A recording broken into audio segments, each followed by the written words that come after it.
All right, our speaker today is somebody who's well known to us. She's a natural leader. She's our board facilitator, and she has just led a successful cause in our neighbor park over here to see that people remain safe, and that is so that there won't be a cell tower here. Anyway, yes, so that's very positive.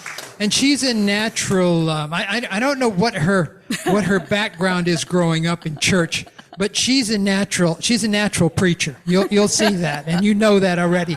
Here's Ethel Tink Landers. Hi, everybody. Am I on? Am I on? I need you to hand those out pretty soon, but not yet. Okay. Am I always on? Oh, guys, I tell you, this last year, between Bobby's cancer and then the cell tower that has been proposed 80 feet from Carolyn and Arthur Roof's bedroom, basically. But we've got it. We've made a baby step forward. So pray with me that it doesn't get escalated to the city council, okay? So I know Brian has had us do this already, but if you at home as well here in the auditorium, if you'll just help me get centered, okay? Because when I agree to do these things, it's not about me. I don't need any more attention. I did theater and stand-up comedy and all that in the past, but I just want to be a conduit of love and of good. And I need to get my ego out of the way. So if you would with me right now, let's take a deep breath. You feel that chair under you, you feel that stability, you feel that strength. And I need to feel that too. I need to feel the strength of all that is supporting me so that whatever I say, whether you're at home, on YouTube later, or right here in our beautiful Victorian, that we know, that we trust, that we are safe, all is well, and the entire universe is supporting us, and so it is. Amen. You know, I love to start a talk with our first unity principle, and I may say it a slight different way than we say it here in church, but the way I've remembered it is that there's one presence, one power in the entire universe, and also in my life, and that's God the good. So would you say that with me? There's one presence, one power in the entire universe, and in my life, God the good. I think it's so important we let that sink in and have that memorized no matter what happens in your life. Have that come to the surface when you need it, okay? Because it truly will help. Our theme this month is imagination. Oh, and I love the songs you picked. Thank you. Especially the Disney one. My granddaughters and daughter-in-law especially, Disney is so important to them. And the imagination of Walt Disney, but the imagination of each one of us. We each have that power, that divine power of imagination. And you know, our imagining can be quite powerful, it can be quite good, and it also can be quite negative, it can be quite dark. Our imagining, our fear can take over. And when you hear the word cancer, that can cause that imagining to go on the wrong side. Or in my case, you hear the word cell tower, and that can make you fearful too. But we have tremendous power to create our futures. And so when you're looking for answers, when you're looking for hope, go within, okay? That's what unity is all about, is giving us the tools in advance. And as we practice in advance of any of those challenges, we have the strength to move forward. Now, when I think of the word imagination, there's no more imagination-filled beings than children, right? How many of you here had little ones? Okay. How many of you, if you didn't, either give birth or help raise a child, how many of you have been around little ones? Like, in your jobs or, neighborhoods. Well, how many of you were little ones? How many of you still are little kids? Oh, hey, man, there's a lot of hands here. I didn't get to see on the screen, but there's a lot of hands here. Well, children are filled with source energy. That's what I love to call that power from God. Children are so close to it. And their imagination is everywhere, right? And I am blessed beyond measure that I was able to give birth to 2 children, to 2 babies, 2 beautiful boys. And these 2 unique souls came to and through me, but they're not mine. They're not mine. And I knew that instinctively when I was a kid, even when I was in my in my teens and my 20s. I wanted children, but they're not mine. They come to and through me. And one of the poems I'm reminded of is Khalil Gibran's poem that your children are not your children. They're not. Your children are not your children. They are the sons and daughters of life's longing for itself. They come through you, but not from you. And though they are with you, they belong not to you. You may give them your love, but not your thoughts, for they have their own thoughts. You may house their bodies, but not their souls, for their souls dwell in the house of tomorrow, which you cannot visit, not even in your dreams. You may strive to be like them, but seek not to make them like you, for life goes not backward, nor tarries with yesterday. You are the bows from which your children as living arrows are sent forth. The archer sees the mark upon the path of the infinite, and he bends you with his might that his arrows may go swift and far. Let your bending in the archer's hand be for gladness. Yes, for even he loves the arrow that flies, so he loves the bow that is stable. Isn't that beautiful? That was written in the late, I think, 1800s, maybe early 1900s, but so powerful. And when you give birth, you see that miracle of life. Now, our second unity principle, as Brian shared today, basically says we are spiritual beings. We're here having a human experience, and we all have these different human experiences, right?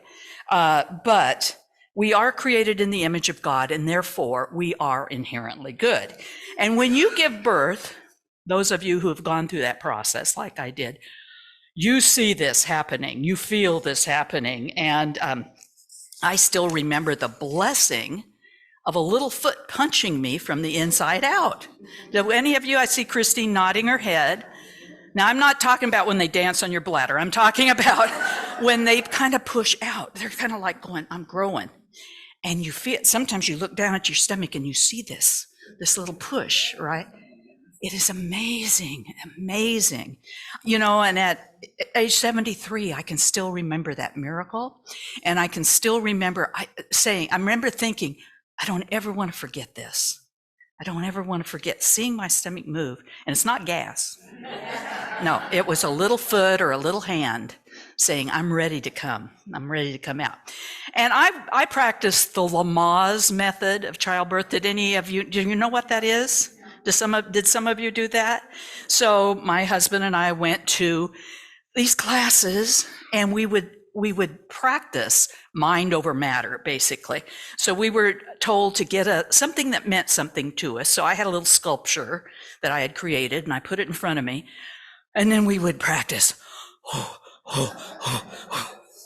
And we'd practice and practice till the time came. Now, my first son was 3 weeks late. So I had a lot of practice. And I also had a lot of false labor. Now, why they call it false labor, I don't know, but any of you who have experienced it, it ramps up, it wakes you up and it's moving, and you start timing your contractions, and you call the doctor all nervous, and he says, well, compare how long it is in between contractions, and you do that. Well, the first child, I made 3 trips to the hospital to meet the doctor. False alarm. They send you home. And thankfully, one night, this started up again. It was like 2 a.m. and I felt this jerk, and then I'm flooded in water. And for those of you who have gone through that, once your water breaks, the baby's got to come out. There's no more, swimming pool in there for the baby. So I went to the hospital, and I huffed and puffed and stared at my little statue. And pretty soon, Scott Landers was born, and he was 8 pounds 3 ounces. And the miracle of Lamaze was you're not anesthetized. I can't even say it this morning. You're not knocked out. You are wide awake. You're there. And so the nurses take him and then hand him back. And it was such a miracle because this little face, he had this beautiful little man face, sharp features, sharp cheekbones and jaw, and a sharp nose. And he looked at me with these very serious eyes. And it was like he's saying, Mom, I have this job. I am here to do this job. And he immediately took his hand and started chewing on his fingernails. And his wife and daughters would tell you he still does that. I love him to death. And we do forget labor pains, don't we? Because 18 months later, I'm back in that same room. This time, 4 weeks late. Guys, I got so big. I ran out of clothes. I had borrowed maternity clothes. I had bought everything that was big, and they ran out of my size. And I thought, I'm gonna have to take the curtains off that window. I was still working, but I thought I'm gonna have to wrap a curtain around me even to go into the phone company office, basically. But sure enough, 18 months later, Adam Landers is born. He's 9 pounds 5 ounces. Big head, too. Chris was just putting this on me, and he said, you got a big head. And I went, you gotta see the babies. It's one reason one of my daughters-in-law said, no babies for us, because have you seen your son's head? Yeah. But she'd love that. Loretta was. She was about a size 2, and she said, I know you'd love babies, but no.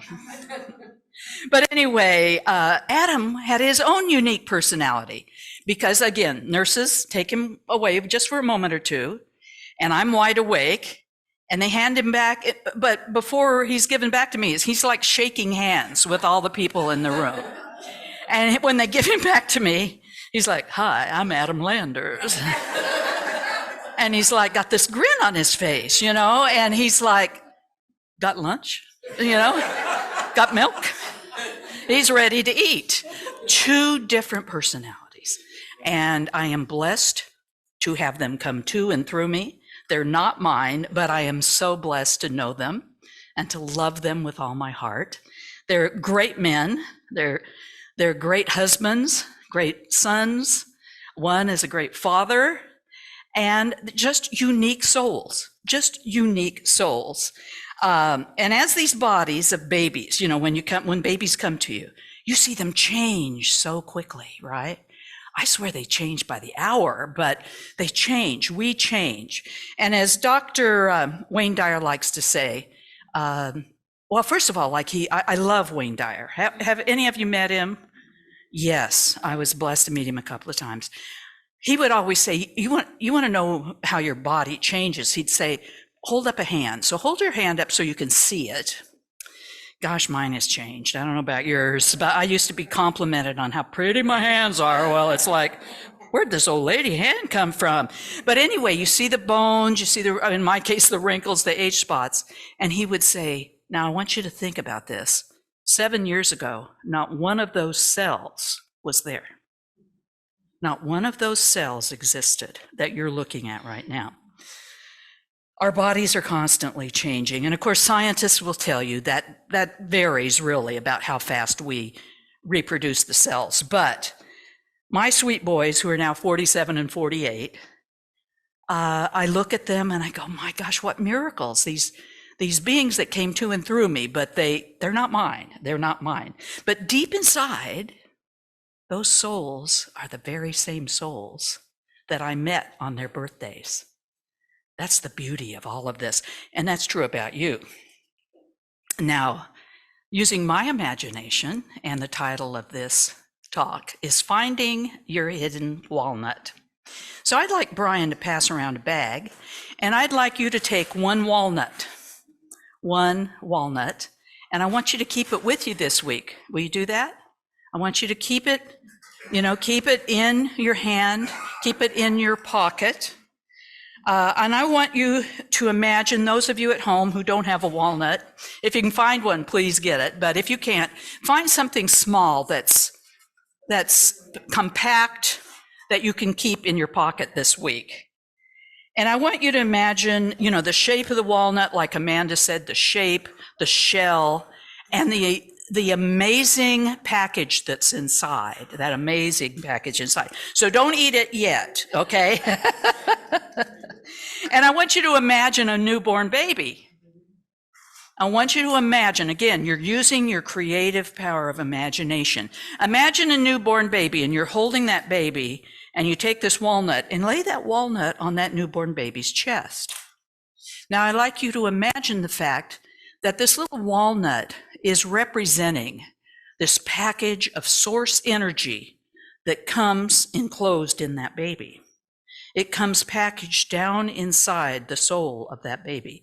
This imagination, this energy, this love, this creative source energy that created the whole universe is packaged in this little unit that is down inside the baby. Now, when a baby's born, you know what size they are, right? They're tiny, but they start growing quickly, and pretty soon they're toddling, and then they're talking, and you can't stop them talking. But when they're doing that, the imagination, that little package, that little walnut, proportionately is pretty big to their body compared to ours. And so you'll walk with them around the neighborhood. A feather! Oh my gosh, Mommy, a feather, right? Or a rock, or a dandelion. Oh, it's so miraculous and it's beautiful. That creative imagination is pouring forth from them.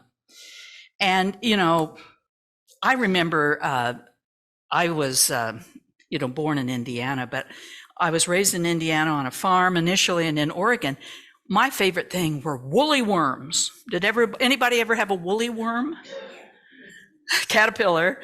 In Oregon, they were fuzzy. I don't know what kind of, butterflies are up there, but I would always find woolly worms and share them with my grandma, and she wasn't too thrilled about that. But so my imagination was full. And then as adults, we start getting more and more serious, right?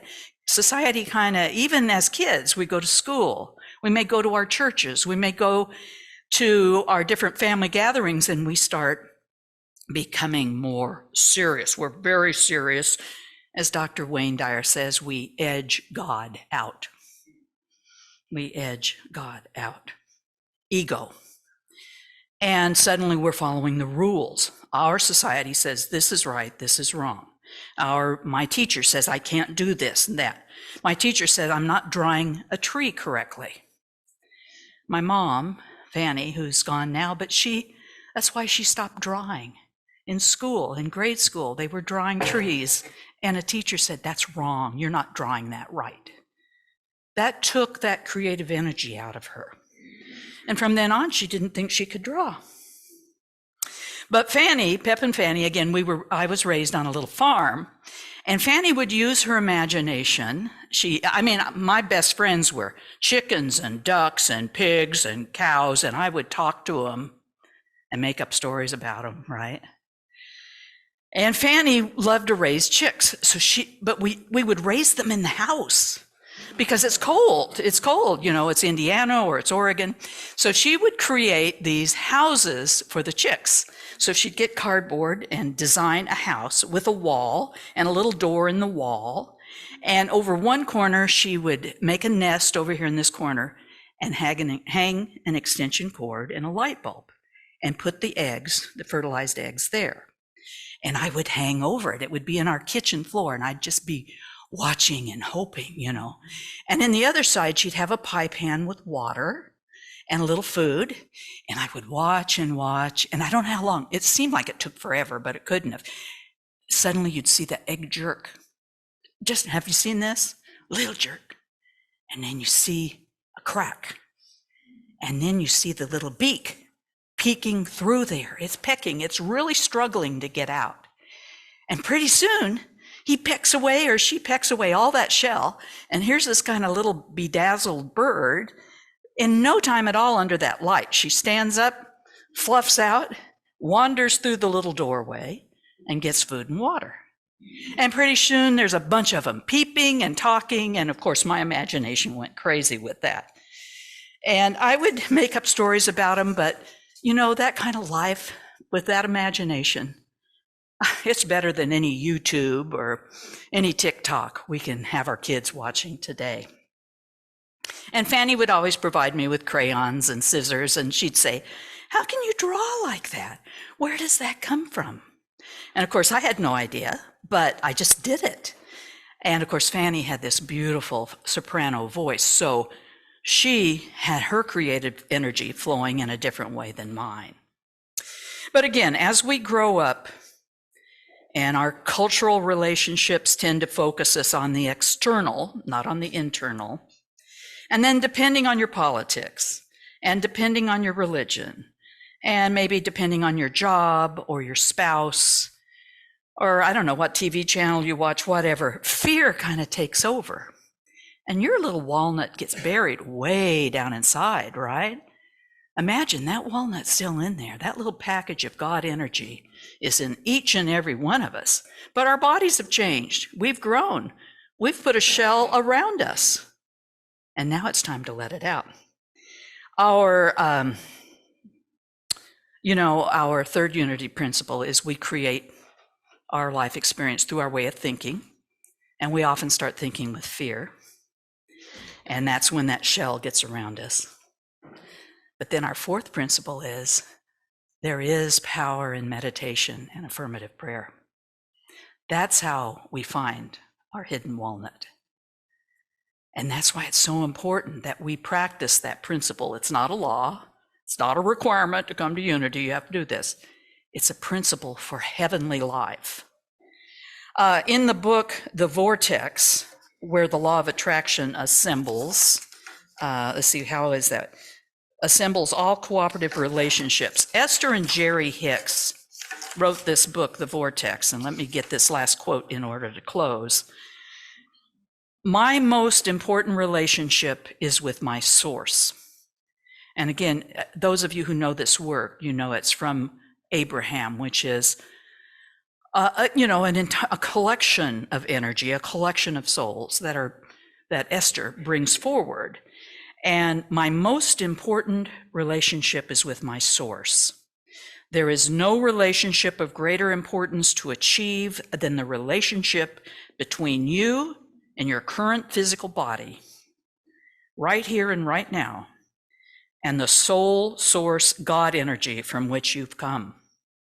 If you tend to that relationship first and foremost, you will then and only then have the stable footing to proceed in other relationships.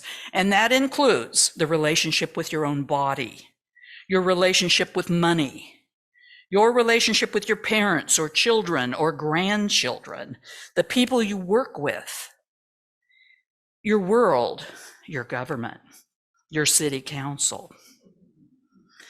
All those other relationships will fall swiftly and easily into alignment once you tend to this fundamental primary relationship first. Isn't that beautiful? So guys, in closing, I've given you a walnut. And just, the absolute best gift that you can give anyone else, your spouse, your community, your world, is for you to look inside and find that that imagination, that source, that creative energy that was there with you on the day you were born.